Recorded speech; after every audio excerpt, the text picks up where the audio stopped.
Mano Kanté, bonjour. Bonjour, Est-ce que tu peux te présenter? je suis Mano Kanté, je suis auteur du jeu de rôle Quantique, réalité altérée, donc c'est le sous-titre. Est-ce qu'on joue à des jeux en famille dans ton enfance? Alors oui, un petit peu, mais pas des jeux comme il y a actuellement, voilà, où la fantasy a pris le dessus quand même, il y a pas mal de jeux où il y a des univers un peu plus fouillés qu'avant, on va dire. Mais en tout cas, oui, enfin moi, bon voilà, j'ai joué pas mal avec mes voisins, à droite, à gauche, donc ouais, j'ai toujours bien aimé les jeux, personnellement. Est-ce que tu peux citer un jeu de rôle qui a marqué ton expérience de rôliste et pourquoi celui-là? Bon, peut-être le premier, voilà, qui était le plus étonnant pour moi. C'était Stormbringer, voilà, j'ai joué à Stormbringer avec des copains, on était au lycée. Voilà, à l'époque, c'était plutôt sympa. Bon, maintenant, il n'existe plus, enfin, ils ont sorti des nouvelles éditions sous des noms divers et variés. C'était plutôt sympa parce que je connaissais le jeu de rôle, enfin, les livres dont vous êtes le héros.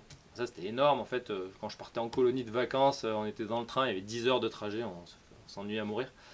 Et du coup, bon, il y en a un jour qui a sorti un livre, je dis, c'est quoi ce truc, tout ça. Il me fait, bon, bah voilà, je vais vous expliquer, je voulais un truc, alors on était 4 ou 5, c'était le premier jeu de rôle un peu, 4 ou 5 autour, et puis on jouait tous un personnage. Alors on tournait, va au numéro 103, ah non, moi je tourne à gauche, non, non, mais moi non plus, bon on se mettait d'accord, bon qu'est-ce qu'on fait? On fait quoi là? On l'attaque quand il y avait un monstre, et donc ça a commencé un peu comme ça quoi. Mais je savais même pas que le jeu de rôle existait. Voilà, donc on va dire à la limite, c'est même pas un jeu de rôle qui m'a marqué le plus, c'est plus les livres dont vous êtes le héros, voilà, ces petits livres où on peut jouer déjà des aventures quoi. Est-ce que tu peux nous dire deux, trois mots de l'univers de Quantique? Deux, trois mots, alors oui, deux, trois mots, même peut-être un peu plus. Voilà, parce que je vais essayer de faire simple. Alors, du coup, c'est un jeu de cyberpunk et de science-fiction, mais pas seulement, parce qu'on peut altérer la réalité. Donc, c'est un peu le côté différent du jeu. Donc, l'idée, c'est que bah, les personnages, ils ont la capacité de changer ce qui se passe autour d'eux. Voilà, ils sont à part, c'est des personnages qu'on appelle des Nov Kanta, voilà. Ils vont pouvoir se dépasser. Je vais vous donner un exemple pour porter un coup spécial. Donc, voilà, normalement, ils loupent leur action. Mais avant de faire l'action, ils hésitent, ils se disent bon voilà, est-ce que je vais utiliser ma capacité spéciale de modifier la réalité ou pas?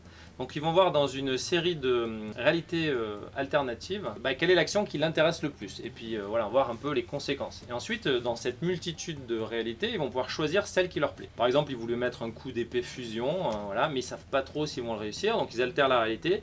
Ils voient une multitude de réalités et puis ils choisissent ce qui les intéresse. Donc le coup d'épée, ils mettent un superbe coup d'épée fusion, voilà par exemple. Mais par contre, bien sûr, s'ils font un peu trop ça, bah, ça va entraîner certaines altérations bah, qui vont venir et qui vont entrer dans l'histoire. Donc eux, ils peuvent modifier l'histoire pour que ça se passe à leur avantage, mais s'ils abusent trop, c'est le MJ qui reprend la main et qui va altérer l'histoire comme il a envie de le faire, toujours en restant dans le, on va dire, dans le flux de l'histoire. Voilà, donc c'est un peu voilà, ce qui se passe. Bon, après c'est un peu plus étoffé, mais de manière courte, c'est un peu l'idée. Si jamais, voilà, si jamais ils abusent, donc il y a une jauge où ils vont utiliser des points de quantum pour faire ça. Donc il y a une jauge qui monte. Quand la jauge est trop haute, la trame du réel va céder. Et à ce moment-là, bah, le MJ va dire, bah voilà, en fait, tu fais bien ton coup d'épée fusion, mais par contre, il y a un changement qui intervient. Donc, t'étais un homme, bah maintenant tu joues une femme. Voilà, parce que ton double alternatif est venu, il t'a remplacé. T'étais riche, bah maintenant tu joues quelqu'un de pauvre. Ah, bon voilà, donc du coup le joueur il doit faire avec, bon bien sûr c'est temporaire pour pas que ça soit punitif, mais le joueur il doit faire avec, ou alors bah il se passe rien. Comment ça il se passe rien? Non non, il y a rien. Puis après il va chuchoter à l'oreille d'un autre joueur et il lui explique que voilà ce qui se passe, ou alors il lui dit en fait t'es amoureux de ce personnage, ce qui n'était pas le cas avant. Voilà, ou tu lui as volé un truc, mais en fait, lui il le sait pas, mais toi tu l'as dans sa poche. Donc tu as vraiment quelque chose auquel il tient et tu veux pas lui rendre, tu l'as dans la poche. Tu vois. Et tant que ça a pas, tant que c'est pas intervenu, que ça n'a pas modifié l'histoire qui est en cours, bah du coup tu dois un peu le jouer, voilà, pour que ça ait un intérêt. Et il y a aussi pas mal d'aspects de dystopie qui interviennent dans le monde. Donc il y a plusieurs dystopies qui vont pouvoir être explorées. Enfin voilà, après je peux en parler très longtemps. Donc voilà, deux trois mots. Voilà, je vais m'arrêter là. Ça donne déjà une petite idée D'accord. du thème de base. Est-ce que tu peux nous dire maintenant deux, trois mots de la mécanique du système de Quantique? Alors d'abord la mécanique, c'est bon, j'ai voulu faire simple. Donc c'est un des 10. Voilà. Parce que ce que j'ai remarqué, c'est que bon, les jeux où il y a plein de dés, c'est très fun, hein, parce qu'on peut envoyer plein de dés, on se sent tout puissant et tout, c'est sympa. Plus on est fort, plus il y a de dés, donc c'est plutôt pas mal. J'aimais bien l'idée. Mais je me suis aperçu que bon, ceux-là et d'autres systèmes, ça, ils ralentissent l'histoire en fait. C'est-à-dire que pendant un moment, on est coupé et on fait le calcul, ou alors on est en train d'ajouter des trucs. Enfin voilà, et du coup, ça ralentit un peu le flux de l'histoire, ce qui fait que ça enlève de l'immersion. Parce que forcément, on revient à la mécanique du jeu. Et le but, c'est quand même qu'il y a une immersion dans l'histoire. On doit faire en dessous d'un score de compétences. Voilà, fin du système de base. Après, il y a des petites choses en plus. Donc voilà, je pense que n'importe qui est capable de comprendre. Hein. Un enfant de 9 ans à jouer à la table, tout ça, il a compris. Donc c'est assez simple. Et après, il y a quand même, moi j'aime bien qu'il y ait un aspect un peu tactique finalement. Hein, mais toujours en restant simple. Pas un tactique voilà, où je dois faire des combos hyper compliqués. Plutôt, tout simplement, vous avez le choix d'acheter votre dé. Donc ça c'est le système de la jauge dont j'ai parlé tout à l'heure. Bah là au lieu de dire je jette parce que je prends un risque, si j'ai 7 je peux faire 8, 9 et 10, du coup j'ai raté. Bah ce que je fais c'est que j'achète mon dé directement. Donc j'achète le dé, je dis bah je vais l'acheter à 6, comme ça je fais un super coup d'épée. Donc vous choisissez votre réalité altérée, voilà vous dites bah je prends celle-là, par exemple je jette un shuriken et ça coupe juste le bout de son oreille, voilà, comme ça il est énervé, mais par contre je le blesse pas. Voilà, on peut faire ça, ou je fais un magnifique discours rhétorique, en rhétorique par exemple. Et je dis juste la bonne chose pour juste énerver mon ennemi ou pour le désarçonner. Bon, du coup, là, dans la mécanique, je dis bah 6, ça me coûte 6 points de quantum. Et ça monte dans la jauge. Il y a une jauge, en fait, sur le côté de la feuille, ça monte tout doucement. Plus ça monte dans la jauge, plus il y a de chances pour que ça craque. Et là, il y a une bourse qui intervient. On n'est pas obligé de l'avoir, hein. On n'est pas obligé d'avoir la bourse. J'ai tout fait pour qu'on ne soit pas obligé d'acheter plein de trucs. Enfin, c'est mieux si elle y est, hein, mais on peut le faire juste avec les dés. Donc il y a une bourse. Dedans, pour faire simple, il y a 9 blancs et un rouge. Et en fait, quand vous arrivez au niveau 1 de la jauge, bah, vous piochez une fois. Quand vous arrivez au niveau 2, vous piochez 2 fois. Donc plus vous abusez, enfin plus vous modifiez l'histoire pour qu'elle soit à votre avantage, hein, en tant que joueur, ouais, je fais ci, je fais ça, ouais, j'ai une super rhétorique, je tue tout le monde et ça. Ouais, bravo, bravo. Par contre, ça monte. Voilà, en attendant. Et là, quand vous tirez le rouge, bah, c'est le MJ qui reprend la main. Il y a plein d'éléments pour l'aider à choisir, mais sinon, c'est pas mal un MJ un peu plus expérimenté peut choisir en rapport avec l'historique du joueur, son background, pour que ça soit plus intéressant. Quoi, voilà. Si c'est le cas, en quoi ce jeu est-il fait pour les néophytes et ou les enfants? Pour les néophytes et ou les enfants. Alors pour les enfants, il faut choisir des thèmes d'histoire un peu moins trash, on va dire, hein, ça dépend de l'histoire surtout. Hein. Tous les jeux de rôle, je pense qu'ils peuvent s'adapter. Bon, comme j'ai dit, j'ai fait jouer à un enfant de 9 ans, mais j'ai fait aussi jouer à un couple de personnes âgées de 60, je crois 66, 68 ans, qui n'avaient jamais joué au jeu de rôle. Du coup, ils étaient épatés par le système de jeu de rôle. Voilà, ils ont bien aimé l'histoire et tout ça. Donc je pense que le jeu de rôle peut se jouer à tous les âges. L'idée, c'est que, voilà, pour les néophytes. Donc ce que j'ai fait, c'est que j'ai mis déjà en introduction un bon démarrage, ça s'appelle, pour voir un peu ce que c'est le jeu de rôle, de manière explicative. En expliquant aussi les avantages du jeu de rôle, qu'est-ce que ça apporte en fait. Après j'ai mis un kit de démarrage à l'intérieur qui fait 12 pages. Donc en 12 pages, et ça c'est pour les néophytes mais c'est aussi pour ceux qui veulent prendre le jeu en main rapidement, bah, on peut commencer à jouer. Hein. Il y a des pré-tirés, il y a l'explication des règles, il y a un scénario aussi, ouais c'est ça que j'ai fait, il y a un scénario où j'explique chacun des jets, ce qu'il faut faire, comment on peut interpréter. C'est un scénario spécial pour... on va dire pour prendre le jeu en main, et donc là il est plus étoffé. Voilà, et ça permet de savoir suivant les circonstances qu'on peut faire, quel jet on peut faire. Je donne plein de petits conseils, comme ça permet de démarrer en connaissance de cause. Plus, ouais, j'y ai pas mal pensé parce que comme je suis dans une association, il y a un peu tous les types de joueurs, donc du néophyte au super expérimenté. Donc du coup j'ai fait ce kit, mais il est intégré au jeu. Ouais. Donc il y a scénario, ah voilà, il y a des conseils au MJ aussi. Suivant les scénarios, c'est ça que je veux. Donc il y a des conseils au maître de jeu en disant voilà pour tel type de scénario faites plutôt ça. Donc c'est vraiment pensé pour que ça soit on va dire didactique. Après c'est pas fait uniquement pour ça parce que le jeu il est fait avec donc des règles de base qui peuvent être prises en main très facilement comme j'ai expliqué. Ensuite vous pouvez étoffer avec des règles optionnelles, des règles avancées que vous rajoutez. Et bon là par exemple c'est bon tout le monde a compris la première partie, ok ça va. Bon, on rajoute les coups critiques. Bon, bah d'accord, on rajoute les coups critiques. Bam, on se rajoute une règle. Elle vous plaît, on la garde. Voilà. Donc ça a été pensé de cette manière pour que ça soit un jeu de rôle qui puisse être évolutif. Hein. Voilà, donc j'en profite pour citer les associations où je l'ai fait jouer. Donc on a C'est pas drôle. On sort le grand jeu aussi où j'ai fait des petits tests. En festival aussi, je l'ai joué pas mal. Et il y a Calliope aussi qui avance. C'est les 3 assos où j'ai pu faire des tests. Tu voulais faire un pont pour pouvoir parler des avantages du jeu de rôle, les spécificités qu'on trouve dans le jeu de rôle. Les gros avantages du jeu de rôle, c'est qu'on peut, selon moi, se transposer dans quelque chose d'autre. C'est-à-dire, je peux être ce que je ne serai jamais dans la vie. Voilà, je peux être n'importe qui, avec un caractère différent, un personnage différent. Et ça, en jeu de plateau, on peut le faire un petit peu, mais il n'y a pas le côté immersif, en fait. Hein. Si c'est le cas, donc, en quoi ce jeu est-il fait, pour le coup, pour les joueurs expérimenté? En fait, l'idée c'est que c'est un monde ouvert. Voilà, il y en a qui disent bac à sable. Moi, je préfère l'expression monde ouvert. Ça veut dire un peu la même chose suivant. C'est-à-dire qu'il y a une certaine profondeur. Il y a un aspect qu'on n'est pas obligé d'utiliser tout de suite, hein. On peut faire des aventures assez simples. Mais par exemple, il y a des aspects politiques, voilà, qui peuvent être exploités. Il y a des dystopies à explorer, donc il y a quand même pas mal de choses à voir, à explorer. En tant que joueur avancé, bah, je peux décider d'utiliser tous les systèmes d'options. Voilà, je peux créer ce que j'appelle mes méta-personnages. Donc à l'intérieur, je peux par exemple créer mes maisons, voilà, un peu comme dans Dune, c'est très connu. Mes organisations, voilà, donc c'est plutôt intéressant. Il y a l'aspect voilà, politique. Après, je peux aussi pousser en profondeur l'interprétation de mes personnages. Je peux construire des personnages plus complexes. Donc il y a toujours moyen sur une base simple de complexifier la chose. Donc je peux me faire plaisir. Il y a un système qui permet d'altérer la réalité, qui est aussi un système avancé qui permet de moduler ce qu'on fait avec la réalité. Donc voilà, ça c'est pour les joueurs avancés. S'ils veulent, ils peuvent faire tout ça. Voilà. Mais c'est pas, en même temps, c'est pas une obligation. Voilà, ça dépend du goût et des joueurs que vous avez. Il y en a qui sont. Alors, il y a deux mouvements, il y a les narrativistes et les simulationnistes. Voilà. Bon, du coup, ceux qui aiment un peu plus les règles, s'ils veulent, ils peuvent appuyer dessus et voilà, essayer de faire enfin, avoir des aspects de tactique. Après, je pense que les simulationnistes, ce qu'ils vont chercher, c'est plus, enfin, selon moi, hein, c'est l'aspect un peu tactique intéressant. Et j'ai essayé de le mettre dès le système de base, où je peux déjà faire des aspects tactiques, des petits choix qui font que ça va quand même jouer sur l'histoire. Donc voilà, c'est de l'aspect tactique, on le retrouve aussi bien dans les règles de base que dans les règles avancées. Bon, enfin, on n'est pas obligé de l'utiliser non plus, on peut juste jeter le dé, puis voir ce qui se passe. Est-ce que c'est antinomique de faire un jeu qui soit fait à la fois pour les joueurs expérimentés et pour les débutants? En fait, c'est pas antinomique, c'est justement ce qui est intéressant. C'est-à-dire que ce jeu-là, enfin, pour moi, un jeu de rôle s'adresse à tout le monde. Donc si jamais je fais un jeu que pour les gens qui sont expérimentés, ça va mettre à part une bonne partie des gens. Si je fais que un jeu très simple, il y en a qui vont peut-être se lasser. Il n'y a pas de profondeur dans le monde, il n'y a pas de... Les règles, bon, elles sont un peu basiques, et donc justement, c'est pas antinomique, c'est dans l'esprit du jeu de rôle, c'est de réunir un peu tout le monde. Donc je crois pas que ça soit du tout antinomique, c'est même complémentaire, je dirais. Ouais, c'est plus ça le mot, complémentaire.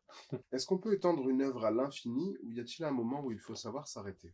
Oui, je pense qu'on peut toujours. Après, est-ce qu'elle reste intéressante à l'infini? Ça, c'est une autre question.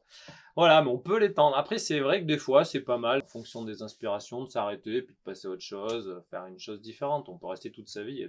Il y a des créateurs qui sont restés toute leur vie sur une seule chose, et puis c'est très intéressant, c'est très riche. Voilà, donc, ouais, ça dépend de l'œuvre, des envies, hein. Si on n'a plus envie, il faut pas l'étendre à l'infini. Ou si c'est juste pour un aspect commercial, peut-être qu'il faut changer, faire autre chose, sinon on va avoir des sous, mais on va un peu s'ennuyer, hein. Alors, est-ce que tu peux nous dire deux, trois mots sur la création d'un univers, d'une mécanique, de l'édition d'un jeu en tant qu'indépendant, du financement participatif? Enfin, donc il y a plusieurs volets là sur cette question. Ouais. D'abord, le processus créatif. Alors, le processus créatif, il faut avoir une inspiration, hein, faire vraiment un truc qui nous plaise, quoi. Et processus créatif, pour moi, il se fait pas seul. Il y en a qui arrivent à faire des trucs tout seuls.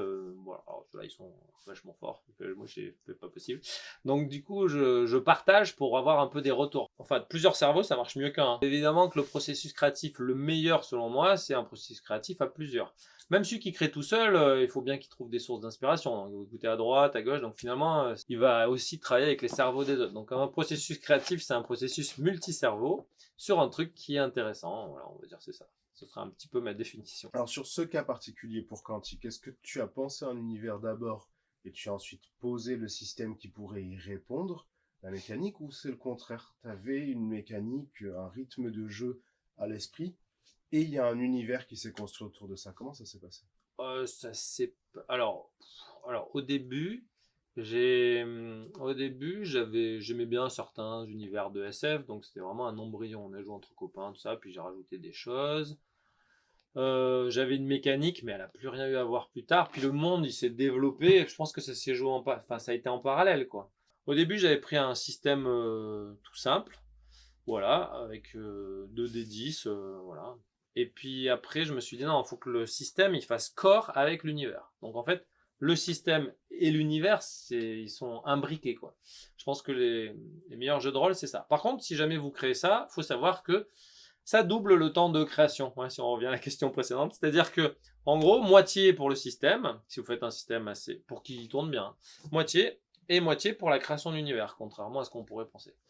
Donc, si c'est votre premier jeu, peut-être que c'est bien d'utiliser des systèmes. Il y a des systèmes qui sont open source, tout ça. Vous pouvez prendre un système open source, vous créez votre univers, vous voyez comment ça tourne, puis après, vous essayez de faire... voilà, vous n'êtes pas obligé de créer le système aussi, donc c'est une autre option. Mais après, c'est très intéressant de créer son système, parce que il est en harmonie avec l'histoire, quoi. Et c'est vrai que du coup, c'est toujours le côté immersif. Si le système est en harmonie, bah évidemment que vous allez pas sortir du jeu. Ah, je suis en train de faire des calculs, j'ajoute des dés, en plus quoi là, voilà. Bah non, là du coup, je fais ça parce que je suis en train d'altérer la réalité et que c'est au cœur du système du jeu, quoi, enfin, de l'univers. Donc, qu'est-ce que tu peux nous dire de l'édition d'un jeu, de ce processus, de ce travail en tant qu'indépendant? Et d'ailleurs, est-ce que tu veux bien citer le nom de la structure que tu as créée pour... Bah ça s'appelle Nice Creadream. Nice Creadream édition. Alors bah les avantages c'est que bah, on fait un peu ce qu'on veut, hein, voilà. Du coup on peut choisir. Il n'y a pas un éditeur qui nous dit ouais fais plutôt ci, fais plutôt ça, voilà. Moi il y a quelques maisons d'édition qui sont venues me voir, mais après ce qu'ils faisaient c'était très bien, mais ça me permettait pas d'aller au fond du projet comme je le sentais, donc j'ai préféré faire ma propre maison d'édition, voilà. Donc ça, c'est l'avantage. L'inconvénient, c'est que bah, certaines maisons d'édition, elles ont déjà un peu d'expérience. C'est sûr que si vous passez par une maison d'édition, bah, ça va aller plus vite, hein. Ils ont des contacts, ils ont du savoir-faire, tout ça. Ça demande quand même... L'édition, ça demande pas mal de compétences et d'énergie. Il faut pas hésiter à relancer un peu les gens, de gestion d'équipe aussi, trouver les bonnes personnes qui correspondent, qui soient dans l'état d'esprit. Est-ce que l'illustrateur il est bien dans le thème de ce qu'on va faire ressentir? Est-ce que l'auteur il va bien prendre en main l'univers? Est-ce que c'est un autre... Enfin voilà, est-ce que ce style d'écriture correspond? Enfin voilà, c'est faire des choix quand même. Puis après il y a l'aspect financier hein, qui est pas si évident que ça. Voilà, faut que ça puisse se tenir. Hein, voilà, faut pas que ça déborde, que ça coûte trop cher, ou alors puis il faut que ça marche, donc il y a beaucoup d'aspects, hein. Il y a l'aspect, on va dire, comptable, l'aspect management d'équipe, l'aspect communication. Allez, si tu devais nous citer les deux grandes contraintes. Alors la première contrainte, la première difficulté, on va dire, c'est comme elle est nouvelle, c'est de se faire connaître, c'est-à-dire avoir une certaine crédibilité, mais comme le projet n'est pas sorti, les gens ils peuvent pas savoir exactement. Et le deuxième aspect, on va dire, c'est l'aspect financier en fait, hein, qui fait que bah on veut faire le plus beau projet possible, le plus beau produit. Mais par contre, il n'y a pas des fonds infinis. Donc, du coup, il faut choisir. Alors voilà, je veux faire un super truc, mais c'est pas possible financièrement. Alors, voilà, il faut réfléchir à des stratégies, des combinaisons pour que ça arrive au bout. Et ça, c'est assez complexe, on va dire. Tu peux nous parler un petit peu du financement participatif? Comment ça s'est passé? Pareil. Alors, l'avantage, le financement participatif, c'est une opportunité, on va dire, pour ceux qui veulent créer du jeu de rôle, hein. C'est-à-dire que comment ça se passe? On rentre en contact avec une plateforme, voilà, et on propose son jeu, ce qui lui donne une certaine visibilité. Donc quand vous sortez de nulle part, c'est bien. Là, voilà, vous avez une visibilité. Si vous n'avez pas de fonds, c'est pour ça que ça résout les deux problèmes dont j'ai parlé précédemment. Si vous n'avez pas de fonds, les gens ils vont payer le produit en vous faisant confiance, ceux qui vous font confiance, ils vous payent le produit et ils savent que bon voilà, ils investissent dans quelque chose qui serait peut-être jamais sorti sinon. Comment on fait en tant qu'indépendant? Est-ce qu'il y a des taxes? Sont-elles importantes? Est-ce que la structure a besoin d'une trésorerie importante? Ou tu peux dégager au contraire un meilleur salaire en tant qu'indépendant? Du coup, le salaire, non, il n'y a pas de salaire en fait, faut le savoir. En jeu de rôle, pour avoir un salaire, c'est dur, hein. Peut-être, on va dire, des bénéfices, mais c'est pas sûr. En fait, moi, mon objectif, c'est pas justement de faire des bénéfices, c'est de faire le plus beau produit possible. C'est-à-dire que l'argent que j'ai, je vais le mettre pour que le produit soit beau. Ça m'est complètement égal de faire du bénéfice, j'ai déjà un travail à côté, donc j'ai pas besoin de ça, oui. Par contre, on a besoin d'argent, oui, pour payer certains illustrateurs. C'est-à-dire l'argent du crowdfunding, voilà, bien sûr, il est très utile parce qu'il sert. Bah déjà, pour se faire connaître, moi, on a ouvert un site, donc il faut entretenir le site. Il y a besoin de payer les illustrateurs, par exemple.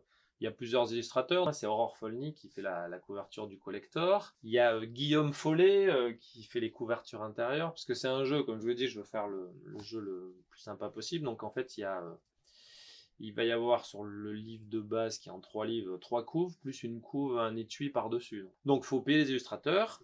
Il y en a plein qui sont intervenus de manière bénévole, hein, parce que déjà ça a été créé que par des rôlistes.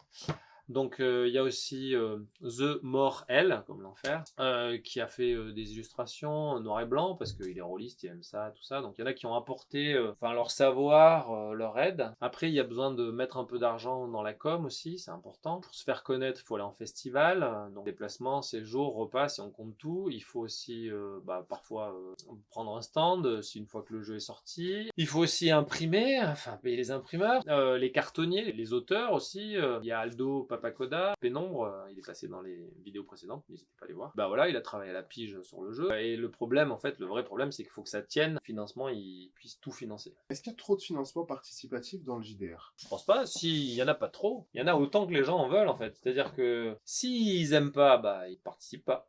Et s'ils aiment, ils participent. Il y a plein de financements qui arrivent pas au bout, par exemple. Bah ceux-là, on va dire qu'ils étaient en trop. Bah, c'est le tri. Voilà, ça dépend si les gens ils aiment. Ils peuvent essayer de proposer un projet qui intéresse les gens. Voilà, donc je pense que non, il y en a pas trop. En plus, c'est vraiment bien parce que sans ça, bah, et sans le soutien de tous ceux qui vont être dans les remerciements et tout ça, qui ont porter le projet, le jeu il serait pas sorti quoi. Du coup non, je pense que c'est une très bonne chose. D'ailleurs je vois qu'il y a plein de jeux différents, divers, des petits éditeurs, pas que les gros qui sortent leurs grosses productions, ça amène de la diversité, des petits jeux. Après c'est vrai que il y en a qui l'utilisent pas bien. Bon. Est-ce qu'il y a trop de jeux édités? Ah bah non, il n'y a jamais trop de jeux. Hein. Plus il y a de jeux, plus il y a de la variété. Plus il y a de variété, plus on peut trouver ce qui nous plaît. Alors voilà, et puis du coup, on peut en avoir plusieurs. Ah non, il n'y a jamais trop de jeux. Voilà, après, si la question c'est est-ce qu'on peut tout suivre? Bah non, après tout, tant mieux, hein, parce qu'on, voilà, comme ça, on choisit ce qu'on préfère. Hein. On peut pas inonder le marché de trop de produits parce que les produits où il va pas y avoir assez de demandeurs, ils vont disparaître. Donc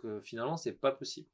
Par contre, le fait qu'il y ait plus de produits, c'est plutôt que ça va attirer plus de gens. On ne peut pas abîmer le marché. Je pense que non, c'est plutôt très positif pour le marché. Plus il y a de concurrence, c'est simple, hein, plus il y a de concurrence, plus il y a de jeux, plus ça va satisfaire de monde et plus on a de chance. Je pense que le jeu de rôle, le marché est en train de s'étendre tout doucement. Et il est tiré aussi par le jeu de plateau, on va dire. Ouais. Parce que le jeu de plateau, c'est une vraie explosion. Qu'est-ce qu'on peut dire de la part que touchent les intervenants dans ce milieu?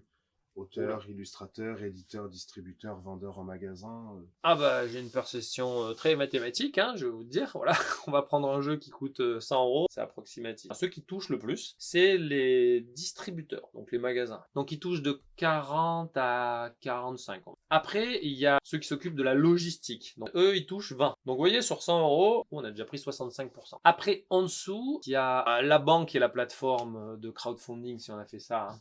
Ça touche à peu près 10. Sur les 25% qui restent, il y a l'éditeur qui doit payer l'imprimeur, la livraison, que ça prend une vingtaine. Donc ce qui fait que ce qui reste, c'est pour les illustrateurs, les auteurs. C'est un travail assez important, mais qui n'est pas spécialement bien rémunéré globalement. C'est pour ça qu'il y a peu de gens qui en vivent. Hein.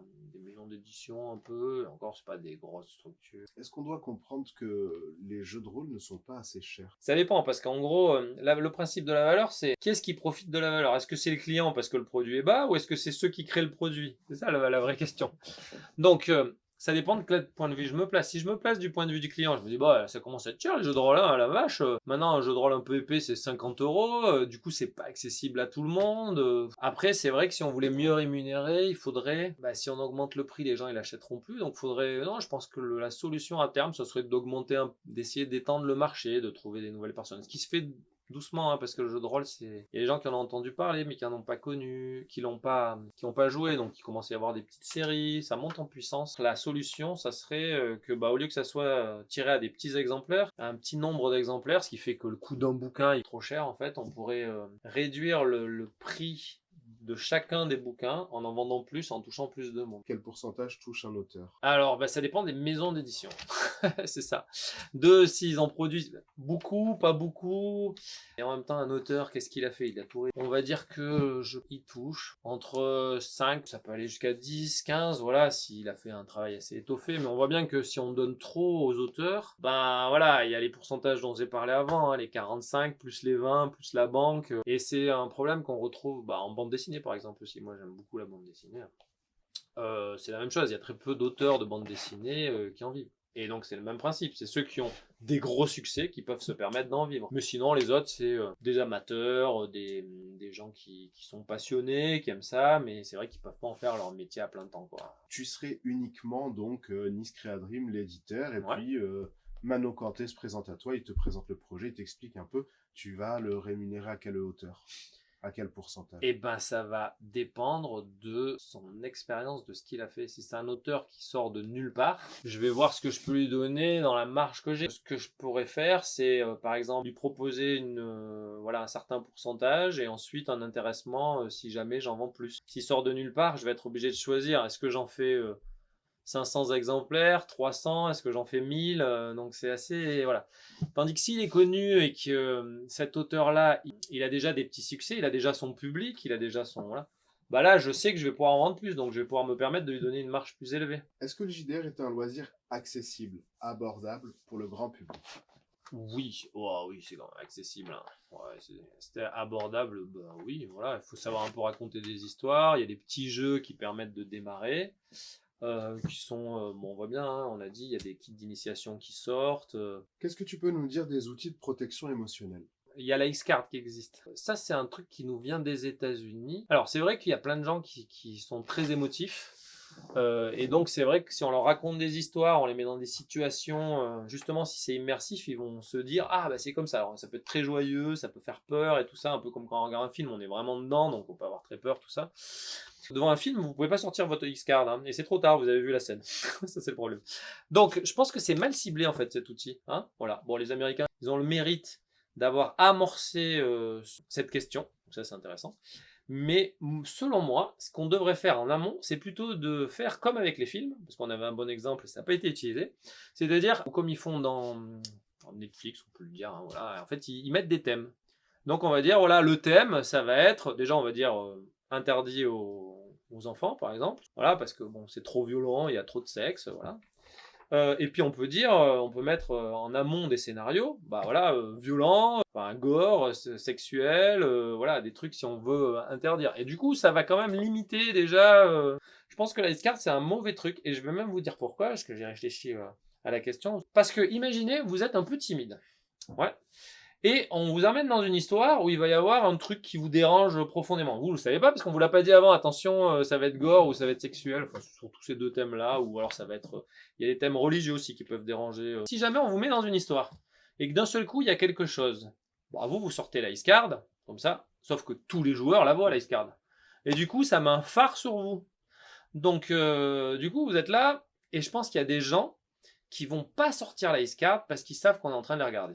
Ouais, c'est-à-dire à ce moment-là, si par exemple c'est un truc sexuel, je vais sortir un truc sur la Ice-Card, alors personne va rien dire et tout. Il y a une partie des gens qui vont pas oser la sortir parce qu'ils sont assez timides ou introvertus. Et donc la Ice-Card, elle va exclure tous ces gens-là.